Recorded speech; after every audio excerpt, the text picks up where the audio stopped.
in the previous section, we covered some basics of the philosophical approaches to research.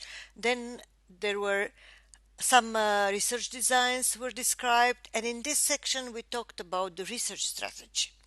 What I want to point out here is that you will meet mixture of the terminology in different literature regarding all of this.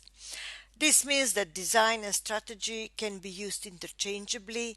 Method, methodology, research plan also can have different names, and you will see different names for different research design and different strategy. I want to point out that you don't need to be confused with this terminology, because the differences are only in the terminology. Some researchers look at those things a little slightly in a different way. Others have slightly different view of the things.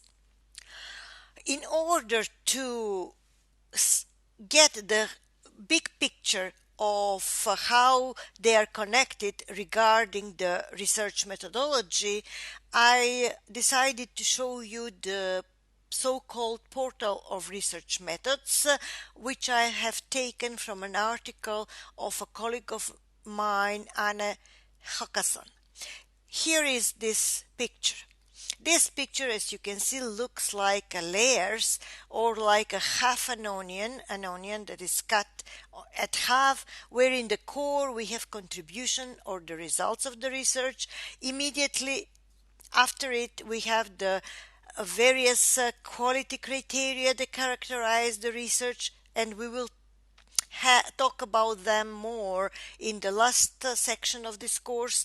Then the turquoise layer here are the data analysis method, and the green one are the data collection methods, and we'll talk about them in the next chapter.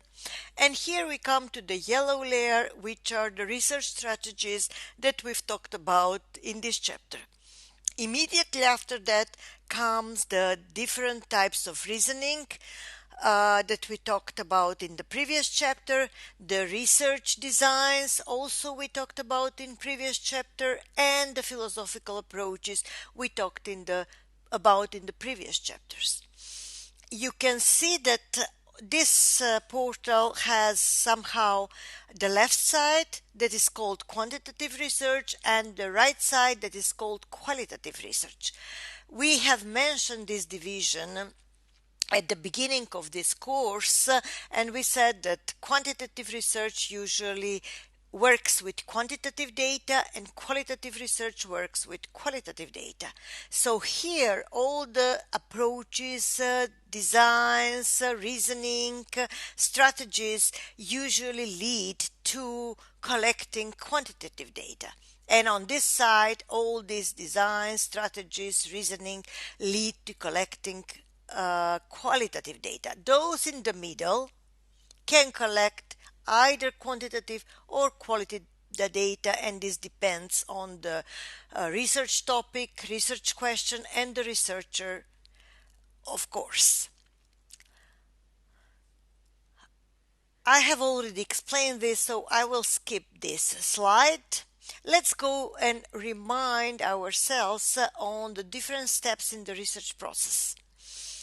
Here are these 8 steps that we talked about at the very first section of this research, and we said that there is interaction in between these steps, and always literature is consulted.